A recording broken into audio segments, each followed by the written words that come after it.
둘째 첫째 달 곧 그 달 초하루에 성막을 세우니라.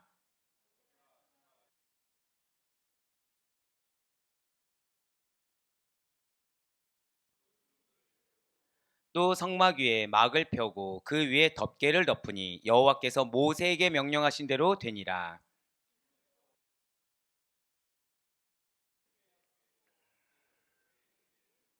또 그 궤를 성막에 들여놓고 가리개 휘장을 늘어뜨려 그 증거궤를 가리니 여호와께서 모세에게 명령하신 대로 되니라.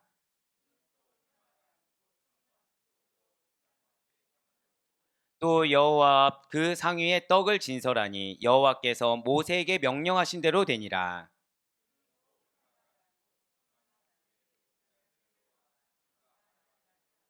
또 여호와 앞에 등잔대에 불을 켜니 여호와께서 모세에게 명령하신 대로 되니라. 그 위에 향기로운 향을 사르니 여호와께서 모세에게 명령하신 대로 되니라. 또 회막의 성막 문 앞에 번제단을 두고 번제와 소제를 그 위에 드리니 여호와께서 모세에게 명령하신 대로 되니라.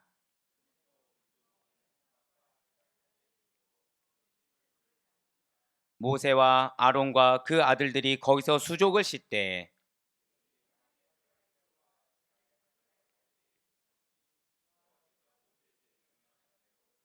함께요. 그는 또 성막과 제단 주위 뜰에 포장을 치고 뜰 문에 휘장을 다니라. 모세가 이같이 역사를 마치니 아멘. 할렐루야. 네, 오늘도 변함없이 나를 사랑하사 나에게 주시는 하나님의 능력의 말씀을 사모함으로, 그리고 우리가 이렇게 하루의 시작을 하나님과 동행함으로 여는 것을, 그리고 이렇게 기도로 여는 것을 주께서 기쁘게 받으시사 반드시 여러분들 허락하신 약속의 말씀을 성취하신다는 믿음의 확신으로 우리 특별 새벽 기도에 함께하고 계시는 모든 성도님들을 주님을 환영하고 축복합니다. 네, 우리 이 새벽에 출애굽기를 통해서 은혜 받는 귀한 시간을 가지고 있습니다. 이제 2번 남았습니다. 오늘 포함해서 2번 남았는데, 사랑하는 여러분들은 마음이 좀 어떠십니까? 예, 우리가 지금 아까 이제 우리 차 안에서도 잠깐 얘기했는데, 이제 8개월 차, 벌써 8개월 차가 이렇게 접어들었는데 어떻게 감회가 좀 새로우십니까? 네, 감사해요. 예, 약간 1, 2초의 텀이 있었지만, 네, 뭐 그 말씀이 그 말씀이지라고 생각은 안 하실 거라 믿고 다들 감격과 감회가 새로울 텐데요. 역시 모세 역시 지금 마찬가지입니다. 그리고 이스라엘 백성들도 지금 마찬가지라는 거예요. 자, 지금 이스라엘 백성들에게 지금 모세는 하나님의 말씀을 잘 전하였습니다. 그래서 성막을 완성한 뒤에 성막 낙성식이자 우리가 흔히 잘 알고 있는 성막 봉헌식을 지금 거행하고 있다라는 것이죠. 그 가운데 오늘 본문 말씀은 성막 봉헌식을 이제 집행하고 있는 내용이라는 거예요. 그런데 그 집행하는 내용을 여러분들 보시니까 좀 어떻게 익숙하십니까?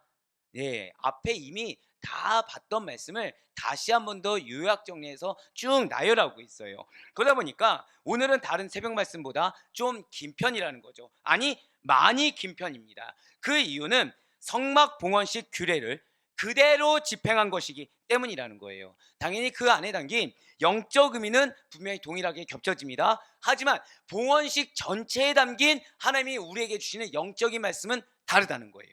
그러니까 이것이 정말 놀라운 게, 말씀 하나하나를 봤을 때는 이전에 주셨던 말씀과 영적 의미가 동일할 수밖에 없겠죠. 왜냐하면 이 말씀을 그대로 가져왔으니까. 그런데 이 말씀을 하나로 합쳐놔서 봉헌식이라는 주제를 가지고 주셨더니 우리에게 주시는 영적 의미가 또 있다라는 것입니다. 그것이 또 다르다라는 것이죠. 그러면 먼저 오늘 보면 출애굽기 40장 17절 말씀 한번 보도록 하시겠습니다. 둘째 첫째 달 곧 그 달 초하루에 성막을 세우니라. 아멘. 여러분들 잘 아시는 것처럼 기원전 1446년, 다른 이 앞에 연도는 몰라도 1월 15일에 출애굽을 하였습니다. 그리고 성막 준공이라는 것은 기원전 1445년 1월 1일에 이루어진 것으로서 대략 1년 정도가 지났다는 것이죠. 출애굽 2년 1월 1월에 이루어졌다라는 거예요. 특별히 성막을 세우니라 에서 이 세운다는 것은 견고하게 하다, 또는 절대 고백하실까요? 언약이 지켜지다. 네, 바로 이 뜻이 있다는 것이죠. 그러니까 여러분들 왜 저 따라 고백하지 않습니까? 우리에게 무엇이 있다고요? 기업이 있습니다. 그러니까 기업이 있습니다에 그 있다, 그것이 바로 이 세우다, 이런 뜻과 동일하게 우리가 통용되게 되는데, 그것이 결국 무엇입니까? 여러분들에게 있는 기업이라는 이 언약이 지켜집니다. 나는 이 지켜질 것을 믿습니다. 그 믿음의 선포라는 거예요. 자, 성막을 세우니라. 결국 성막을 세우겠다는 하나님의 언약이 지켜졌습니다. 그 언약이 견고하게 되었습니다 라는 뜻이 있다는 것이죠. 그렇습니다. 성막은 하나님의 뜻에 맞게 굳건하게 세워졌습니다. 하나님의 약속의 말씀이 성취된 것을 마치 증거라도 하듯이 굳건하고도 견고하게 세워졌어요. 그런데 광야 시대의 성막이라는 것이 계속해서 유지가 되든가요? 아니라는 것이죠. 광야 시대의 성막은요, 이스라엘 백성들이 가나안 땅에 정착한 후에 솔로몬 시대에는 성전으로 대체되게 됩니다. 그러면 이 성전은 지금까지 유지가 되고 있습니까? 그것도 아니라는 거예요. 이 성전 역시도 후일 남유다 왕국이 멸망당할 때 모두 함께 무너지고 말았다는 것이죠. 그리고 신약 시대에 이르러서 예수 그리스도께서 오신 후에 교회가 성전을 대체하게 되었다는 것입니다. 네, 맞습니다. 성막은 누가 명령하셨죠? 하나님이 명령하신 성막이에요. 그런데 모세가 세운, 하나님이 말씀하셔서 순종하여 세운 이 구약의 성막이라는 것이 영원히 견고하게 세워지지 않았다는 것이죠. 하지만 하나님이 말씀하신 이 성막이라는 것이 그냥 표면적인 성막이 아니라는 사실을 우리 이제 알 수가 있다는 것입니다. 성막에서 성전으로, 그리고 성전에서 교회로, 그 형태는 다양하게 변모되었음에도 불구하고 변치 않는 진리, 변치 않는 약속의 말씀이 있음을 여러분들 반드시 믿으시길 바라겠습니다. 마찬가지로 여러분들이 허락하신 약속의 말씀이 있을 수 있습니다. 그런데 그 약속의 말씀이 여러분들이 이루었다고 해서 궁극적으로 하나님이 여러분들을 향한 전체의 언약에는 미치지 못한다는 거예요. 그것이 그걸로 끝나는 것이 아니라 이후에 있을 사명과 비전, 그리고 이후에 있을 기업으로 절단 고백하실까요? 이어집니다. 이거를 기억하시길 바래요. 지금 나는 눈앞에 놓인 이 환경 하나 가지고, 눈앞에 놓인 이 사람 하나 가지고, 우리의 정확히 말씀드리면 기도 제목 하나 가지고 이 마음 하나 잡기가 너무나도 어려운데, 그런데 이것이 이걸로 끝나는 것이 아니라 나의 전체, 하나님이 나를 향한 전체의 계획 가운데 지금 있는 이 어려움까지도 하나의 볼트와 같이, 하나의 너트와 같이, 하나의 부속품과 같이 사용되어진다는 것이죠. 그리고 이거는 이후에 여러분들에게 주어질 은혜와 약속으로 이어지게 된다는 것입니다. 네, 맞습니다. 분명 지상의 성막이나 성전, 교회라는 곳은 지금 이 순간에도 무너졌다 세워지기를 반복하고 있어요. 하지만 구약의 성막이 가르쳐주는 원리가 있습니다. 절대 고백하실까요? 대속의 원리. 오늘 이걸 기억하시길 바래요. 구약의 성막이 가르쳐준, 정확히 말씀드리면 피 흘림이 없이는 죄사함이 없다, 피 흘림이 없이는 사함이 없다라는 거룩한 대속의 원리는 대대로 영영하다는 사실을 여러분들한테 기억하시길 바랍니다. 여기에 놀라운 약속이 있다는 거예요. 여러분들이 흘리는 땀, 인내, 눈물이 헛되지 않다는 거죠. 여러분들의 그 눈물을 발판으로, 여러분들의 그 인내를 발판으로, 여러분들의 그 피와 땀을 발판으로 반드시 하나님께서는 당신의 나라를 그 위에 세우고 계시다는 사실을 여러분들 반드시 믿으시길 바라겠습니다. 그러니까 내 마음의 어려움이라는 게 중요하기도 하다는 거예요. 나에게 있어 중요한 것이 아니에요. 하나님의 뜻 안에서 중요한 것입니다. 그러니까 내 마음이 어려워요. 환경이 어려워요. 어디 안에 거해야 되는 것입니까? 하나님의 뜻 가운데 거해야 돼요. 그것은 결코 헛되지 않습니다. 하나님의 뜻 가운데 내 환경의 어려움과 마음의 어려움을 받아들였을 때, 인내했을 때, 그것은 반드시 여러분들의 삶 가운데 맺혀지게 될 기업과 열매의 좋은 자양분이 된다는 사실을 확신하시길 바라겠습니다. 그렇습니다. 신약시대를 살아가는 우리 성도에게 있어서 하나님께서는 본문에서 이 모세가 세운 성막과 그 기구 하나하나를 통하여서, 그리고 이곳에서 드려지게 되는 제사 제도를 통해서 이 놀라운 대속의 원리를 발견하기를 원하시고 계시다라는 것이죠. 그러니 언제나 우리가 어떤 상황 가운데 놓인다고 하더라도 우리를 대속해 주신 예수 그리스도의 보혈에 대한 감사함을 잊지 않는 가운데 항상 대속함을 입은 자, 그 정체성에 합당하게 살아갈 수 있는 빚진 자답게 살아갈 수 있는 여러분과 제가 될 수 있기를 간절히 소망합니다. 특별히 오늘 본문 말씀은 하나님께서 성막 건립 및 봉헌 규례를 계시하고 있는 신명기 1절에서 16절까지의 내용과 거의 일치하고 있다는 거예요. 다만 오늘 본문에서는 모세가 하나님의 계시대로 성막을 건립하였음을 좀 강조하기 위해서 여호와께서 모세에게 명하신 대로 되니라 라는 이 말씀을 7번이나 거듭 반복해서 기록하고 있다는 것이죠. 구체적으로 내용을 좀 간략하게 볼 테니까 오늘 본문 말씀 한번 보시길 바래요. 18절에서 19절 말씀은 모세가 지금 성막 본체를 조립하고 두 위장과 두 덮개를 덮었다고 지금 나와 있습니다. 그리고 20절과 21절 말씀은 지성소에 성물들을 배치한 것을 지금 말씀하고 있다는 것이죠. 먼저 증거판을 덮개에 넣었다는 거예요. 속죄소를 덮어서 휘장을 들이운다는 것이죠. 덮개 안에 무엇이 있습니까? 두 증거판 외에도 만나를 담은 항아리와 아론의 쌍난 지팡이도 함께 보관하였습니다. 속죄소에는 하나님과 대제사장이 만나는 장소이며 하나님께서 임재하시는 곳이라는 것이죠. 속죄소는 덮개 위에 뚜껑처럼 놓여서 뚜껑에 기능을 한다는 거예요. 자, 그리고 이어서 22절과 23절 말씀은 진설병상을 배치한다라는 것을 궁극적으로 말씀해 주고 있습니다. 지성소 안의 성물들을 제자리에 놓고 지성소 휘장까지 친 모세가 성소 안의 성물들 가운데 제일 먼저 이 진설병상을 하나님께서 지시하신 자리에 놓고 있다는 것이죠. 이 식탁 위에는 6개씩 두 줄로 포개어 놓은 진설병, 떡이 쌓여 있습니다. 그래서 진설병상은 떡상으로도 불렸다는 거예요. 자, 23절 말씀 한번 보시면 진설병상을 여호와 앞에 두었다라고 지금 나와 있는데, 이 말씀은 결국 12개의 진설병으로 상징되는 이스라엘 백성들이 하나님에 대한 면전의식, 바로 고람되어 정신을 가지고 살아가면서 하나님께 경배와 영광을 돌려야 할 것을 가르쳐주고 있다는 것이죠. 그렇습니다. 인간의 모든 행위라는 것은 이 세상에서 일어나는 그 모든 일을 친히 살피사 하나님 앞에서 되어지는 일이다 라는 것을 지금 계시해 주고 있다는 거예요. 우리의 범사를 다 꿰뚫어 보시는 하나님이시다 라는 영적 의미를 담아서 지금 모세는 선포하고 있다는 것이죠.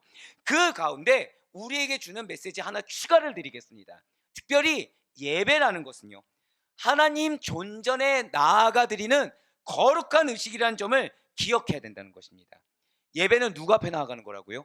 하나님 존전 앞에 나아가는 거라는 거예요.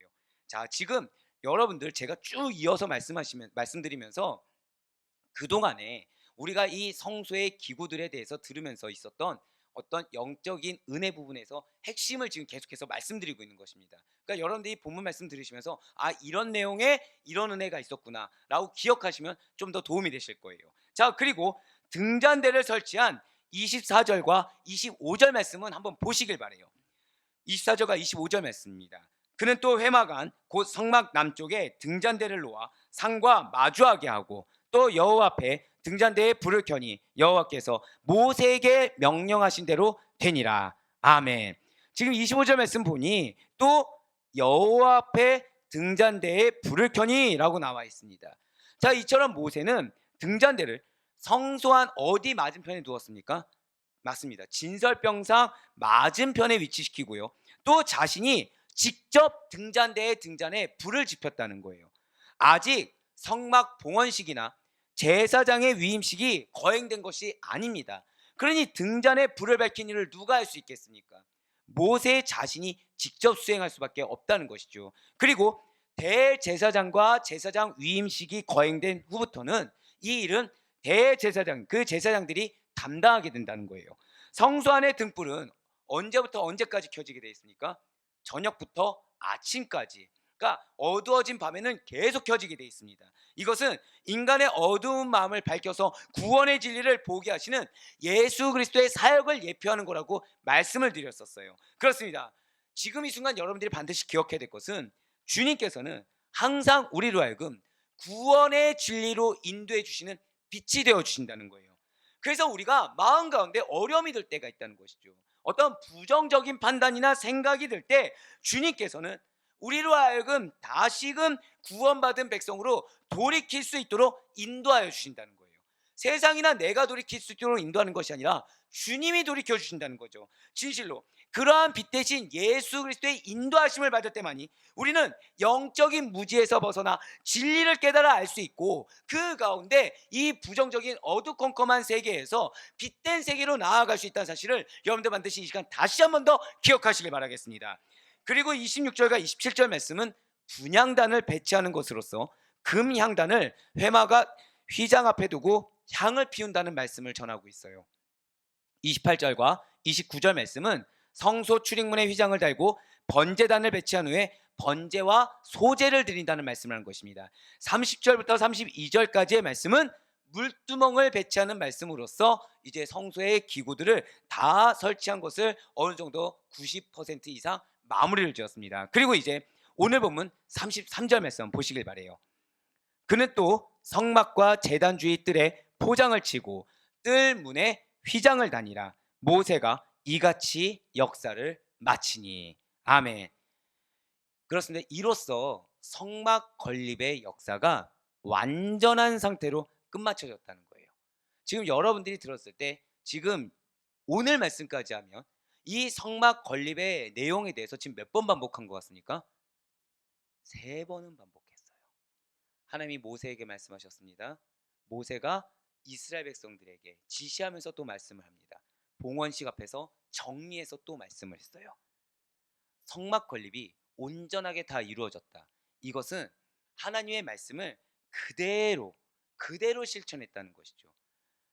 모세의 성막 건축 사역이 완전하고도 철저하게 이루어져서 하나님의 지시, 그 말씀과 비교해 볼 때 한치의 오차도 없이, 한치의 착오도 없이 완벽하게 이루어졌다는 사실을 강조하기 위해서 모세가 이같이 역사를 마친이라고 표현했어요. 자, 지금 무엇을 마친이라고 표현했습니까?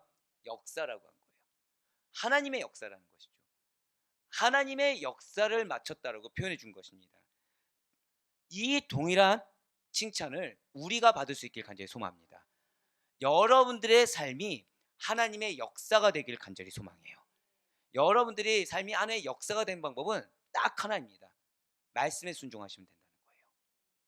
하나님의 말씀이 주시는 대로 행했을 때 하나님께서는 이와 동일한 칭찬을 우리에게 허락하실 줄 믿으시길 바랍니다. 너가 너의 삶을 잘 살았다고 말씀하시는 것이 아니에요. 너가 나의 역사를 잘 마쳤구나. 이 칭찬이 우리 사랑하는 아델포이기 성도님들의 모든 칭찬이 될 수 있기를 간절히 소망합니다. 그렇습니다. 지금 모세는 성막을 짓는 하나님의 사역을 수행하는 데 있어서 성실하게 하나님의 명령대로만 행한 철저하고도 믿음직한 일꾼이었다는 거예요. 그리고 이 시대에서도 이것은 마찬가지라는 것이죠. 진실로 하나님께서는 당신의 명령에 그대로 순종하여서 최선을 다하는 이 신실한 일꾼을 통해 당신의 거룩한 구원 역사를, 하나님의 역사를 이루기를 원하시고 계신다는 거예요.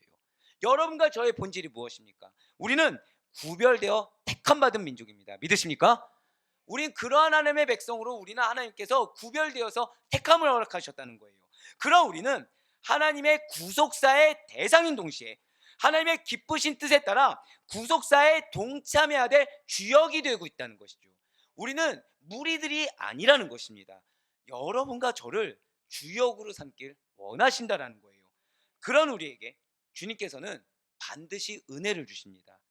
하나님의 사역에 있어서 때를 따라 합당하고도 감당할 만한 능력과 기회를 허락하여 주신다는 거예요. 그런데 이것은 우리가 정체성을 놓치고서는 캐치할 수가 없다는 것이죠. 그리고 우리가 이것은 나의 본질을 잊고서는 내가 죄송합니다. 나에게 매여 있거나 세상 가운데 속해 있을 때는 하나님이 나에게 은혜를 주는지 기회를 주는지 아니면 이것이 세상의 유혹인지 분별할 수가 없다는 거예요. 하지만 언제 우리는 그것을 캐치할 수 있다고요? 나의 정체성. 내가 누가 나를 부르셨는지, 누가 나를 택하여 주셨는지, 누가 지금 이 상황이나 이 환경 가운데 주관자가 되시는지를 잊지 않았을 때 그때 우리는 하나님의 음성을 들을 수가 있다는 것입니다. 그때 우리는 하나님께서 나에게 어떠한 은혜를 주고 계신지 발견할 수 있다는 거예요. 그때 하나님께서 지금 이 상황 가운데 주시는 나의 허락된 기회, 찬스가 무엇인지를 그때 발견할 수가 있다는 것이죠. 그러니 우리는 언제나 깨어 있어야 되는 것입니다. 사랑하는 여러분들, 깨어있는 자는 항상 스스로 자문합니다. 깨어있는 자는 나를 믿을까요, 믿지 않을까요? 나를 믿지 않는다는 거예요. 깨어있는 자는 하나님만을 믿습니다. 그래서 스스로 자문하는 것은 무엇을 자문하겠습니까? 과연 지금 나는 하나님 앞에 서 있는가? 과연 지금 나는 하나님 앞에서 주신 사역을 온전히 감당하고 있는가? 과연 지금 나는 하나님 앞에서 하나님이 주신 사역을 온전히 감당하는, 절대 고백하실까요? 합당한 일꾼인가? 이 질문을 던진다는 거예요. 먼저 어떤 질문이라고요? 과연 내가 지금 하나님 앞에 서 있는가? 두 번째가 무엇이라고요? 과연 내가 지금 하나님께서 나에게 주신 사역을 하나님 앞에서 온전히 감당하고 있는가? 세 번째가 무엇이라고요? 나는 그런 하나님 앞에 합당한 일꾼인가? 이와 관련해서 예수님께서는 여러분과 제가 하나님께서 예정하신 영혼을 거두는 일꾼이란 사실에 대해서 이렇게 선포하셨어요. 누가복음 10장 2절의 말씀입니다. 이르시되 추수할 것은 많되 일꾼이 적으니 그러므로 추수하는 주인에게 정하여 추수할 일꾼들을 보내주소서 하라. 아멘. 지금 뭐라고 말씀하나요? 사실 이게 굉장히 좋은 말씀인데 신천지 때문에 사실 요즘 들어서는 많이 활용하지 않는 말씀이긴 합니다. 그렇지만 굉장히 좋은 메시지죠. 지금 하나님께서 뭐라 말씀하시나요? 일꾼이 적다는 거예요. 근데 아이러니하지 않습니까? 하나님의 일을 감당한 일꾼이 많은 무리기보다는 충성된 소수라는 거예요. 그런데 여러분들, 예수님을 따르는 무리가 얼마만큼 된다고 여러분들 혹시 기억하고 계십니까? 수만 명입니다. 수만 명. 예수님 공생의 사역 당시에 따르던 무리가 얼만큼 된다고요? 수만 명이라는 거예요.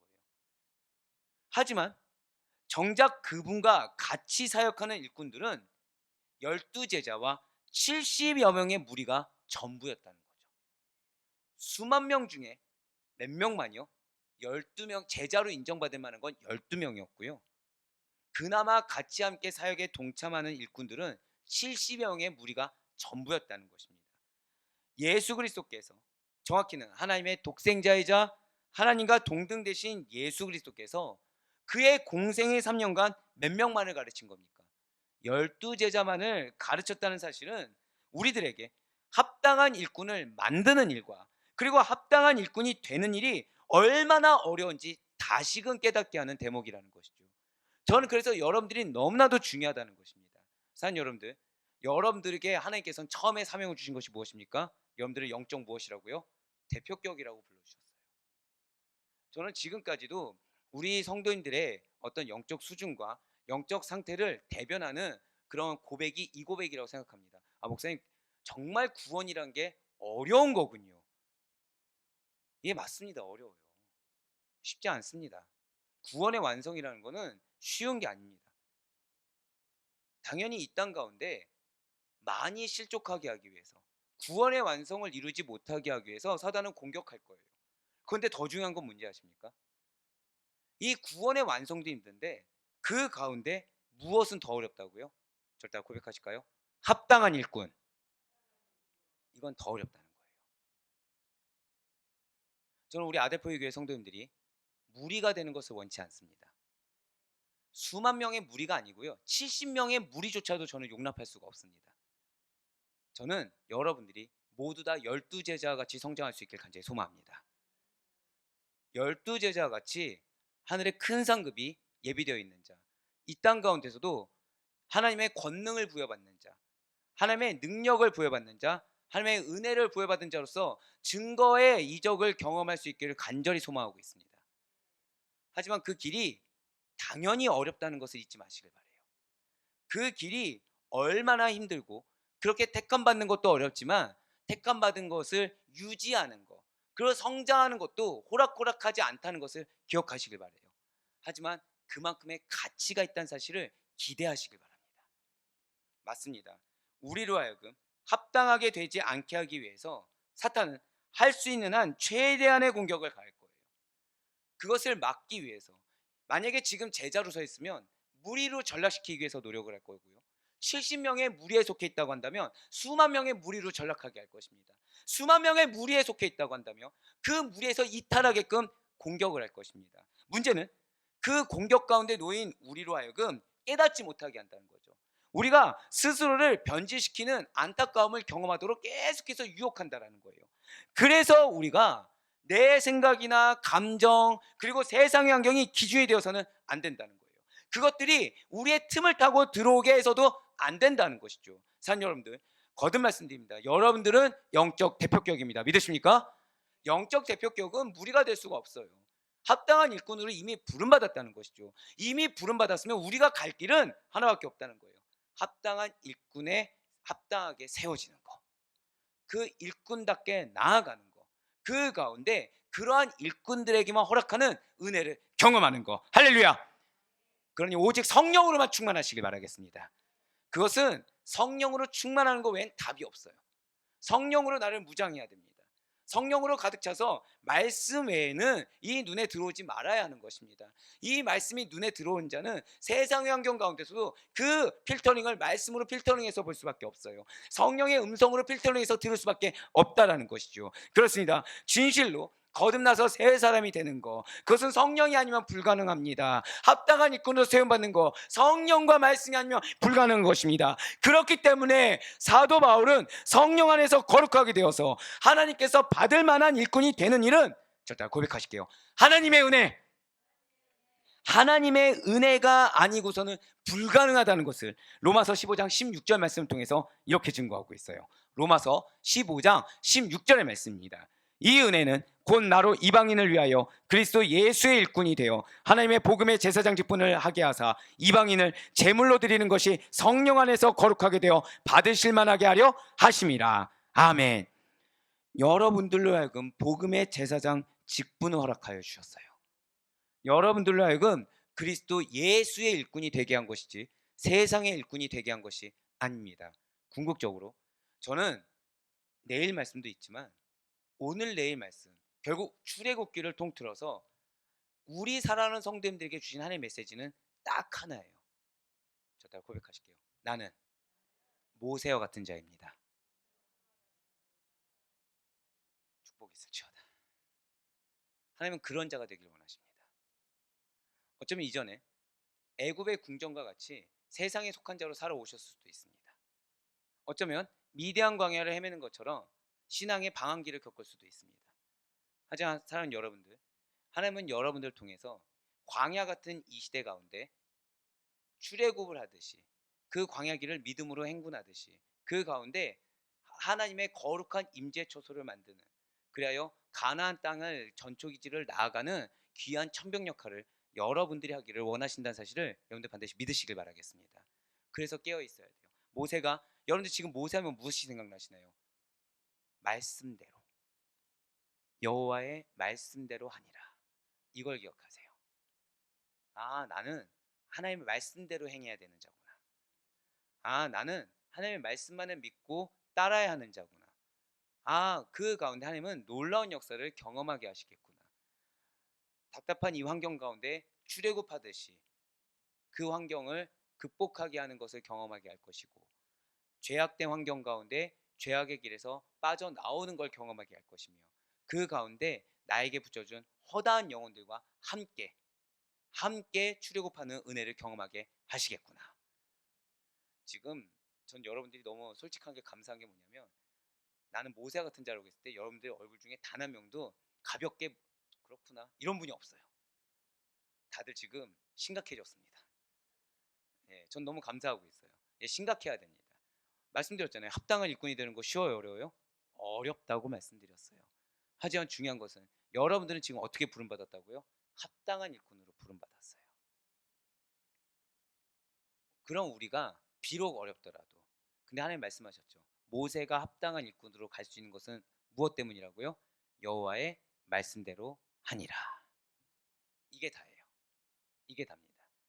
그래서 사랑하는 여러분들, 말씀대로만 행하시길 바래요. 그 누가 있어서 우리를 그렇게 크게 여겨주시겠습니까? 그 누가 있어서 우리를 그렇게 큰 인물로 삼아주시고 당신께서 친히 쓰실 자로 삼아주시겠습니까? 중요한 것은 내가 무엇을 감당하냐. 지금 그 순간에 틈탄 사단의 음성보다 더 중요한 건 뭔지 아십니까?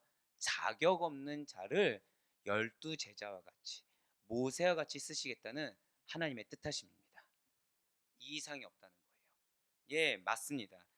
수개월에 걸친 성막의 여러 기구들을 조립해왔어요. 그래서 하나님의 거룩한 임재가 깃든 처소로서의 성막이 지금 눈앞에 놓여졌습니다. 이스라엘 백성들의 마음이 어떻겠습니까? 감격이 있겠죠. 기쁨이 있습니다. 감사가 있어요. 이후의 여정 가운데 이 성막을 통해 임재하실 하나님에 대한 기대가 있습니다. 동시에 두려운 마음이 있어요. 동시에 떨리는 마음이 있다라는 것이죠. 진실로 성막에 하나님의 영광이 임재하시는 것은 하나님께서 직접 자기 백성의 삶 가운데 개입하시며 그 한가운데 거하시고 그들을 직접 통치하신 것을 의미한다는 거예요.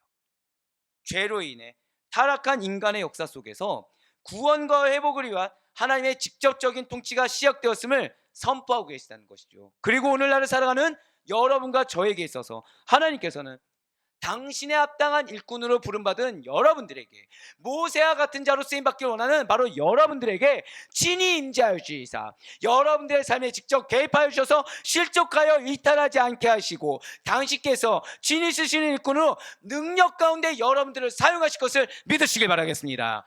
얼마나 감사했는지 몰라요. 너무 큰 비전인 거죠. 그런데 중요한 것은 우리는 누구나 다 하나님의 은혜를 받길 원합니다. 우리는 누구나 다, 왜 우리 그런 거 생각해 본 적 있잖아요. 믿는 자인데 진짜 성경이 나오는 기적이 내 삶에도 좀 일어났으면 좋겠다.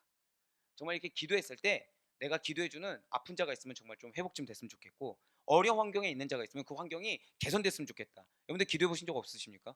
당연히 우린 다 그 기도 제목을 두고 기도하잖아요. 우리의 기도 제목 다 뭐죠? 역전의 하나님이에요. 역전의 하나님. 결국 그것이 무엇입니까? 성경 속에 나온 하나님의 이적을 경험하길 원한다는 겁니다. 근데 지금 하나님이 약속하신 거예요, 안 약속하신 거예요? 약속하셨어요.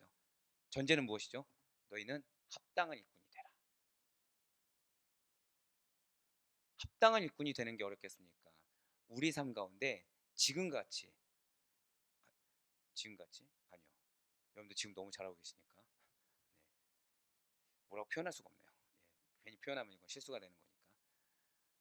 그런 은혜조차 경험하지 못한 삶을 사시는 게 좋겠습니까? 아니면 어렵더라도 하나님께서 약속하신 말씀을 성취받을 만한 기회를 부여하는 게 중요하겠습니까? 당연히 이건 질문 하나만 하라는 거예요. 질문 하나만 합니다. 지금 제가 막 간증거리가 너무 많아요. 근데 이게 딱 정해진 그 기간이 좀 지나면은 간증할 거리가 있어서 전 이번 금식이 끝나기만을 기다리고 있습니다, 지금. 네. 그러면 저는, 왜냐면 이게 여러분들에게 힘이 될 거라고 믿고 있어요.